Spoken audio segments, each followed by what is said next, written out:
আসসালামু আলাইকুম। সবাই কেমন আছেন? আশা করি সবাই অনেক ভালো আছেন, আমিও ভালো আছি। তবে হ্যাঁ, মনটা কিন্তু আমার বেশি ভালো নেই, কারণ আজ বাসটা থেকে ঢাকায় চলে যাচ্ছি। অর্থাৎ প্রায় 1 মাস আমার বাসায় থাকা পড়ছে। এবারই সবথেকে বেশি ঢাকায় আসার পরে আমার বাসায় থাকা পড়েছে। এর আগে কখনো এতদিন ঢাকায় থাকিনি, কারণ ভার্সিটির ক্লাস শুরু হয়, টিউশনি থাকে, অনেক কিছু, অনেক ব্যাপার স্যাপার থাকে। তারপরেও কিন্তু আমার বাসা থেকে আসতে মন চাচ্ছিল না। আমার বাবা বলছিল আর কিছুদিন থেকে যা, কিন্তু আমি আজকে কিন্তু জোর করেই চলে এসেছি, কারণ বাবা এরকম বলে আজ যাস না কাল যা, কাল যাস না পরশু যা। এই করতে করতে 1 মাস প্লাস আমার থাকা হয়ে গেছে। তো গাড়ির জন্য ওয়েট করছিলাম, গাড়িটা চলে আসছিল। চলে এসে বাসা থেকে যখন আমি ঢাকাতে আসি, তখন আমার মনটা খুব খারাপ থাকে। অর্থাৎ 1-2 দিন আগে থেকেই খারাপ থাকে যে আজ বাড়িতে আসি, কাল হয়তো ঢাকায় চলে যাব। কিন্তু যখন রাস্তা দিয়ে আসি, তখন মনে হয় 190 কিলো পথ পাড়ি দিয়ে আমি আমার গন্তব্যে চলে আসছি। তখন মনে হয় যে এই তো সেই দিন আমি আসলাম, আবার চলে আসছি। খুবই খারাপ লাগে। যত টাইম যায় তত দূরে সরে যাচ্ছে আমার বাড়ি থেকে। অর্থাৎ আমার বাড়ি ঝিনাইদহ থেকে ঢাকা আসতে 198 কিলো পথ পাড়ি দেওয়া লাগে। এটা একটা বিদ্যুৎ সাব স্টেশন, অর্থাৎ ঝিনাইদহ জেলার সকল বিদ্যুৎ এইখানের থেকেই কিন্তু সাপ্লাই হয়। তো আমরা এই যে ঝিনাইদহ জেলার ভিতরে চলে এসেছি। ঝিনাইদহ জেলা, আমি কালীগঞ্জে থাকি। অর্থাৎ কালীগঞ্জ হচ্ছে ঝিনাইদহর একটা উপজেলা।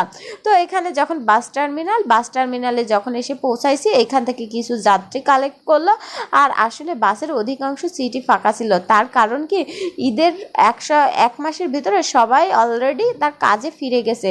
আমি আসি যে বাসায় বসে ল্যাদ খাচ্ছে। তো এই যে চলে আসলাম। ফরিদপুর পার হয়ে ঢাকা কিন্তু বেশি দূর যায় না, আর আমাদের কিন্তু সবসময় ফেরি পার হইতে হয়।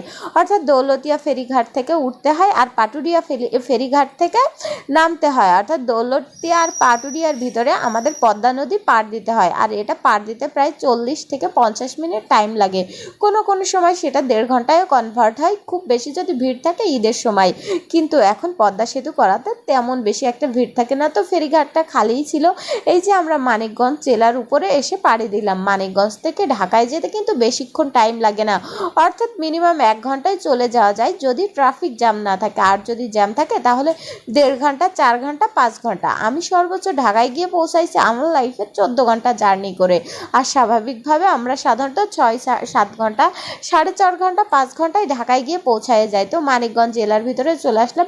মানিকগঞ্জে যখন চলে আসি, তখন মনে হয় এই যে কখন বাসায় যাব, বাসায় যেয়ে কখন রেস্ট নেব। আসলে ঢাকাতে আসার পরে কিন্তু মোটেও ভালো লাগে না, খালি মনে হয় বাসার কথা। তারপর 2-3 দিন টাইম লাগে নিজেকে ঠিক করতে, নিজেকে গোছানো হয়ে গেলে দেন তারপরে আবার সব কিছু কর্মচঞ্চল দিনের মতো। তো বাসা থেকে বৃষ্টিটা শুরু হয়েছিল, দেখি যে ঢাকাতেও এসে বৃষ্টি হচ্ছে। অর্থাৎ বৃষ্টি আর বৃষ্টি। আমি কিন্তু প্রায় চলে এসেছি। অর্থাৎ বাংলাদেশের সব থেকে বড় গ্রাম সাভার পাড়ি দিছে। আর সাভার পাড়ি দিলেই কিন্তু আমার মিরপুর, অর্থাৎ গাবতলী।